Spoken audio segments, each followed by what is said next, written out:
How funny would it be to say that a study YouTuber didn't even know what studying was?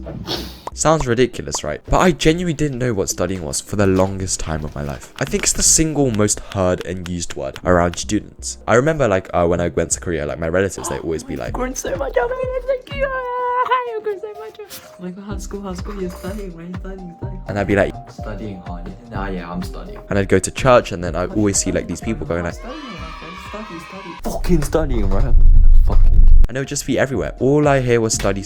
And I just assumed that it kind of just meant like going to school and like doing my homework. But that's not really studying either, is it? And even though I got away by doing the bare minimum and also cheating through my end of years in year 7 and 8 because of lockdown, in year 9 there was no hiding because I actually had to learn how to study for my big exams. And so I went down the most natural route, YouTube, and it sucks me in. I went from not knowing what studying was to suddenly like knowing all the like the best study methods, tips and tricks, like the science and like 14 different study techniques. Like I downloaded like 14 apps and like the Forest app, Pomodoro app, and suddenly like I basically had myself like a mini PhD in like studyology. Those videos are everywhere on YouTube, right? And I know you've watched your whole share of them. But my grades got even worse. School doesn't teach you how to study, and so it's a necessity to learn. But all social media does is paint you a false image of what studying needs to be. No, studying isn't highlighting your notes and being all cute, and it's not saying that like you sit down to study for 12 hours and that's a good study session. Those are all wrong. I just like shocked my Asian ancestors by saying like studying is not something that should take long. Oh my god! But it's true. When I tried to like do these and follow like what the social media painting version of what studying was, that's when my grades went down. There's only 3 concepts you need to learn about studying. That makes every single other study video useless. This might be the most valuable study video you watched, and so make sure to watch all 3 tips because they all work in tandem to make it so that you're going to be able to study like a pro. Number 1, active versus passive.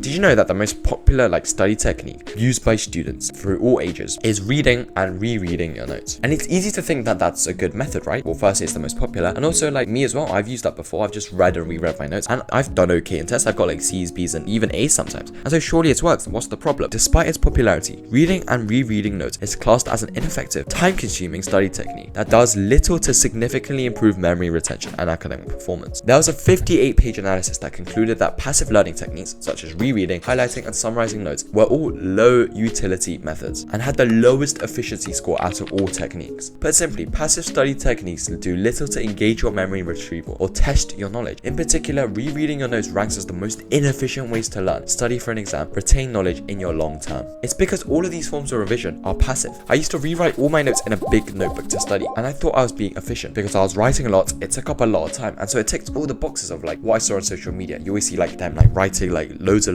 notes, and then like the timer going up and up and up, and so that's what my study sessions look like. So I thought I was doing something right. Passive forms of revision barely stimulate your brain, and studies show that active recall is up to 7 times stronger. Also known as active retrieval or practice testing, it's a study method that flips the original way of learning on its head. Traditionally, students try to learn by putting information into their brains, whereas with active recall, you learn by retrieving information from your brain. Think of active revision like pouring water into a bowl that has holes in it. Active revision is like pouring a little bit of water in and seeing like where the holes are and where water's leaking, and patching like a hole up with Gorilla Tape and doing that again and again until you have a bowl with no holes. Passive revision is just like pouring masses and masses of water into that same bowl, ignoring that it's leaking and making like a sock sweat, and wondering why you don't retain any of that knowledge when it's time for the test. Put it simply, passive revision is like forms of revision that you could do with your brain turned off. Rereading notes, it's easy. You don't even really need to focus on that. You can rewrite notes while like thinking of something else. Passive revision is like watching a movie on repeat. You might get familiar with the plot and characters. Like you can imagine if you watch your favorite movie loads and loads of times, as you're watching, you're gonna know like what kind of scene it is. You're gonna remember that it's like, oh, it's the intro, and then it's like, oh, that scene, and then it's like that scene and that scene. I remember I've like watched like Toy Story 3 like at least 20 times when I was younger, and so I know like as I'm watching it, like, oh, so this is like around the halfway point, I know like that scene's next. But the thing is, if I took the movie away and I wasn't actively watching it, I wouldn't be able to piece together like what actually happens. I wouldn't be able to predict what happens next. I wouldn't be able to like get the nuances. I wouldn't be able to like understand the movie. You get the general gist like as you're watching the movie because you have like a form of stabilizers like you're staring at. It's like while you have the map in front of you. But the thing is, once you turn the movie off, you won't know anything. Active recall, however, is like actively participating in the movie. You might answer trivia questions about the plot. You might watch like YouTube videos about like the characters' motivations and like analysis. You might even rewrite the scenes from a different perspective. This engagement forces you to think critically about the information from a deeper level,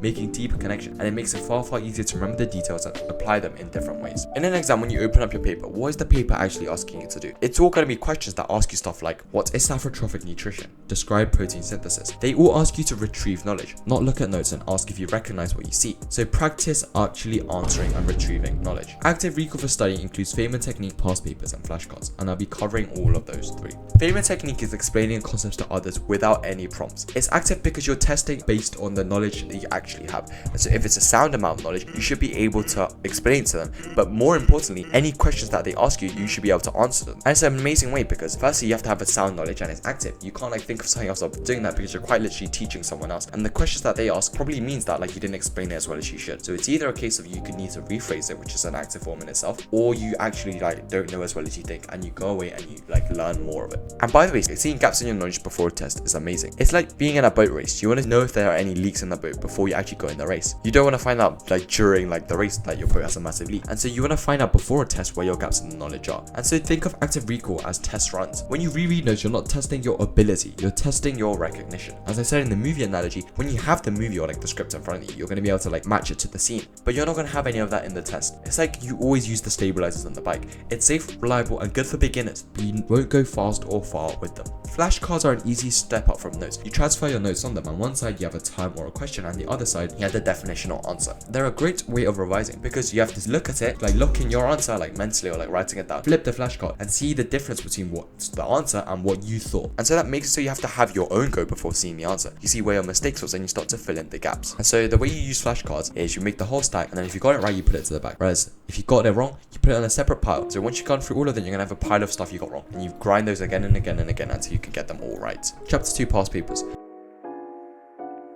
These get their own section because they're so OP. If you're about to fight the Ender Dragon for the first time, it's gonna be really scary, right? You're probably gonna die. There's like a 70% chance you're gonna die because you have no idea what you're doing. You're scared, you have the nerves, everything's stacked against you. But imagine you've done it 100 times before. It's gonna be a breeze, right? You're gonna be like less prepared, but like you're still gonna be able to kill it because you've done it loads of times before. There's less pressure. You know like the tips and tricks, like you know what it actually feels like in the heat of the moment. Past papers just refer to the past year series of exams. Most exam boards and the exam you're probably doing is standardized, meaning that it's like the same exam board, like same format of exams that repeated over and over again. GCSEs, A levels, like IBs, Sunungs, Gaokao, Gs, they're all like standardized. And so if you search up what your past papers look like, you just deal with them again and again and again. Get familiar with the timings, the structure, the type of questions that they get asked. And you also can literally see what the examiner is looking for by looking at the mark scheme. Best yet, they use the exact same structure of questions. And I can't even like tell you the amount of times where I do a past paper and in the actual GCSEs, like the actual exams, it's literally the exact same question with like one different like word. And so it's literally a cheat code by doing the past papers before. It baffles me how stupid I was that I wasn't using this before and how many people don't use this to study. Before any performance, do you know what a pianist does? They practice playing on that stage and that piano specifically because each piano is different, and even if they know all the pieces, they are able to play it perfectly at home. You're able to like recall all your notes. There's no point if you can't actually do that in the shape of an exam paper or like in the shape of a performance. You have to get used to that. It's like not sparring before a boxing match and instead just practicing combos. All that knowledge is useless if you can't apply it in the exam or the important area. A lot of the time the mark scheme has specific terms as well. I remember this one time it said in the mark scheme, except so oxygen levels increase. But I wrote, so oxygen levels don't increase. But you're not allowed to say that, but you're allowed to say the other. They mean the exact same thing, but I wouldn't have known that you have to say in this certain way without looking at the mark scheme. So if you didn't do the past paper, you are cooked. When you revise off past papers, they're active but also efficient. You can see what type of questions you get right. Amazing, you don't have to study those. You can also see your weaknesses and where you tend to lose marks. Amazing, draw those and make it perfect. So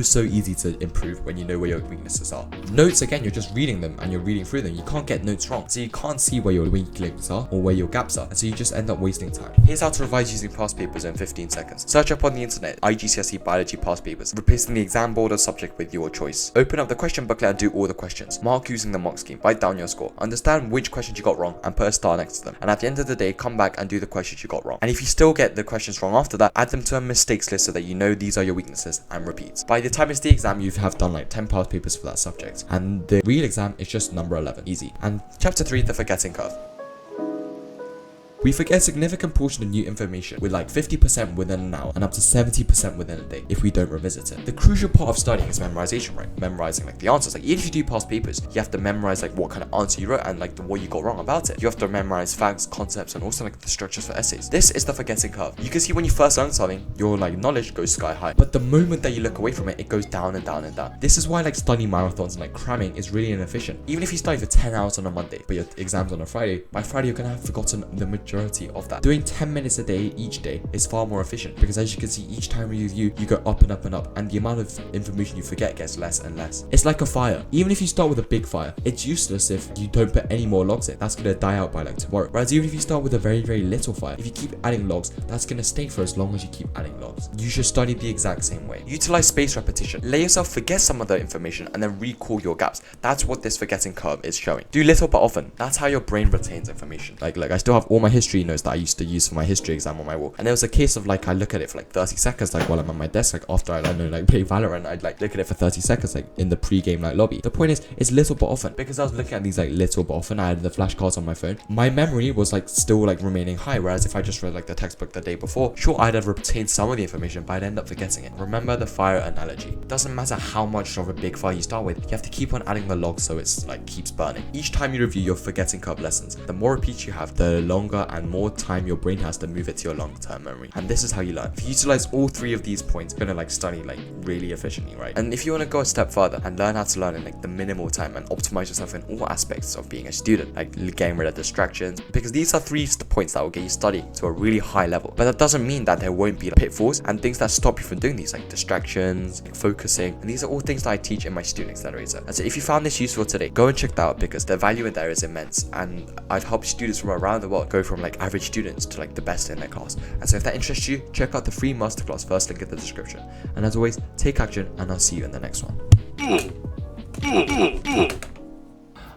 안녕하세요. Yeah, I'm studying. Yeah, I'm studying. I'm gonna kill my